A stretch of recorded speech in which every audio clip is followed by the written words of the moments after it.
함께 기도하겠습니다. 하나님, 복된 날을 허락하셔서 주님을 생각하고 의지하며 하루를 출발하게 하심을 감사드립니다. 오늘도 저희들을 사용하여 주셔서 주님의 뜻을 이루는 일에 동참하게 하옵소서. 작은 역할일지라도 감사와 기쁨으로 감당하게 하옵소서. 큰 역할은 겸손히 주님의 능력을 구하며 주님의 솜씨로 감당하게 하옵소서. 저희의 역할이 주의 영광의 도구가 되는 한날이 되도록 저희들을 선하게 인도하여 주옵소서. 하나님, 주님께 대한 온전한 신뢰를 저희 안에 오늘도 허락해 주옵소서. 저희 안에 정직한 영을 새롭게 해주셔서 예수님을 따르기에 부족함이 없게 하옵소서. 성령이 저희 삶을 주관하여 주셔서 저희가 주님 앞에 오늘도 신실하게 서도록 함께하여 주옵소서. 구원의 기쁨이 저희 영혼에 가득 있게 하옵소서. 저희가 구원받은 자임을 자랑스럽게 여기며 세상에 담대하게 나가게 하옵소서. 저희에게 자천하는 마음이 있게 해주셔서 해야 할 역할들에 뒤로 숨지 않게 하시고 주님의 이름으로 행하며 승리하는 귀한 날 되게 하옵소서. 저희 가운데 경제적으로 고난을 받으시는 분들이 있습니다. 주께서 선한 손길로 채워주셔서 먹고 입고 자는 문제가 복되게 해결되게 함께하여 주옵소서. 물질로 인해 탄식하는 성도들 하나님의 은혜의 손길로 함께해 주셔서 주님 때문에 다시 감사하며 기뻐하며 즐거운 삶을 살아갈 수 있도록 역사하여 주옵소서. 가난한 자의 그릇에 기름을 부어 주셨듯이 경제적인 곤고함에 있는 분들에게 한없는 복의 기름을 부어 주셔서 이 땅을 살아가기에 모자르지 않게 하시고 넉넉해지게 하시고 다시 힘차게 일어날 수 있도록 모든 여건들을 주장하여 주시옵소서. 도움의 손길을 주시는 분들을 만나게 하여 주옵소서. 막힌 일이 뚫리게 하여 주시옵소서. 장애물을 극복하며 돌파하게 하여 주시옵소서. 일의 지혜와 추진력이 있게 해 주시옵소서. 세웠던 계획이 주님 뜻 안에서 형통하게 하여 주옵소서.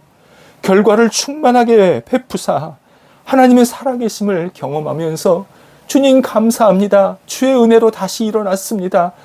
고백하며 주님과 함께 동행하는 우리 모든 주변의 어려운 분들 하나님께서 크신 공일로 함께하여 주옵소서. 하나님, 저희들 가운데 병상에 누워 계신 분들이 계십니다. 오늘도 주의 치유의 손길을 기다리며 하나님의 은혜를 구합니다.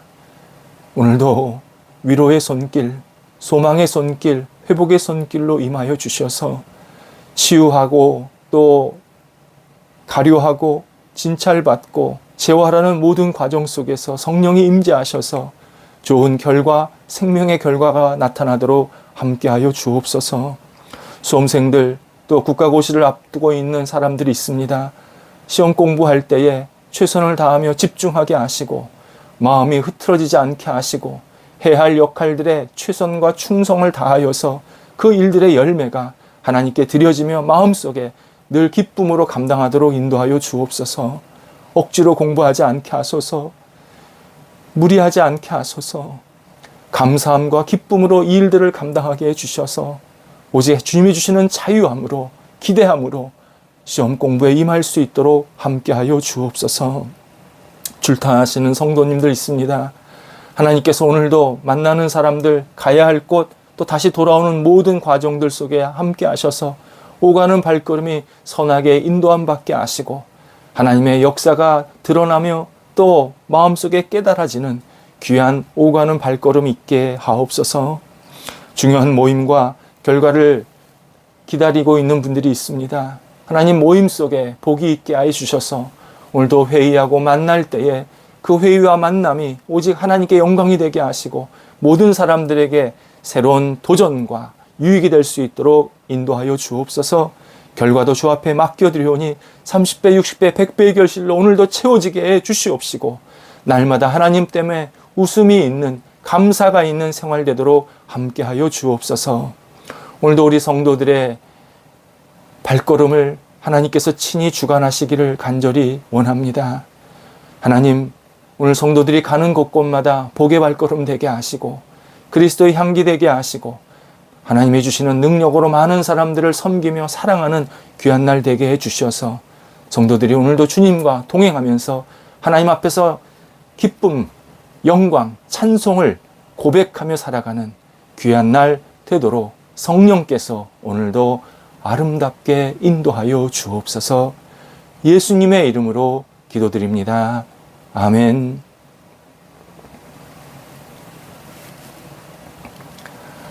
오늘 우리에게 주시는 하나님의 말씀은 구약성경 호세아서 11장 7절에서 11절까지의 말씀입니다. 구약성경 호세아서 11장 7절에서 11절까지의 말씀입니다. 살아계신 하나님의 말씀을 제가 봉독합니다. 내 백성이 끝끝내 내게서 물러가나니 비록 그들을 불러 위에 계신 이에게로 돌아오라 할지라도 일어나는 자가 하나도 없도다. 에브라임이여, 내가 어찌 너를 놓겠느냐? 이스라엘이여, 내가 어찌 너를 버리겠느냐? 내가 어찌 너를 아드마같이 놓겠느냐? 어찌 너를 스보임같이 두겠느냐? 내 마음이 내 속에서 돌이키어 나의 궁율이 온전히 불붙듯 하도다.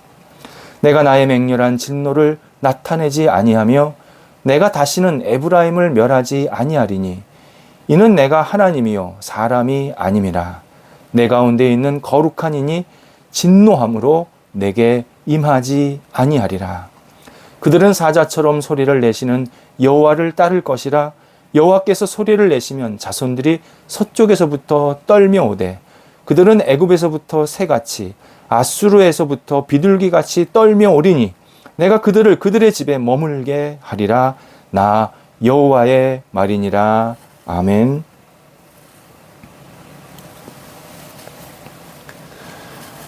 사회학적 논리로 생각하면 우리가 함께 사는 사회는 각 개인이 당하는 고난이나 억울한 일을 이해하도록 설명해 주어야 합니다. 나아가 그 고난을 해소할 방법까지도 제공해야 합니다. 그래야 개인이 법을 지키고 세금을 내고 공동의 이익을 위해서 힘을 합칠 수가 있습니다. 그렇지 않으면 사회는 고난의 원인 제공자가 잘못하는 대로 계속 살아도 된다라는 묵시적인 동의를 하는 것입니다. 동시에 다수의 개인은 희생만 하라는 의미가 됩니다.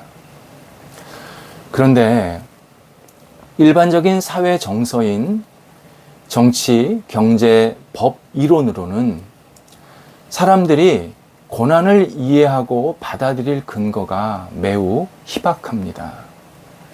고난의 이유가 모호하고 불분명하기 때문입니다. 특정한 누가 잘못해서 사람들이 얻게 된 고난이 있지만 누구 때문에, 무슨 일 때문에 이 고난이 찾아왔는지 알지 못하는 경우도 굉장히 많기 때문입니다. 오히려 그런 경우가 우리를 더 괴롭히게 됩니다. 그래서 인생이 겪는 고난에 대해서 해답은 오직 기독교 신앙밖에 없습니다. 구원을 예수 그리스도께서만 주시는 것처럼 고난에 대한 이해와 극복도 예수 그리스도에게서 나옵니다. 성경은 분명히 인간의 죄 때문에 고난이 이 땅에 들어왔지만 인간 모두는 가해자인 동시에 피해자로 계속 살아가게 된다고 말씀합니다. 내가 죄를 지어서 어떤 고난을 받기도 하고 그 고난이 남한테 전가가 됩니다.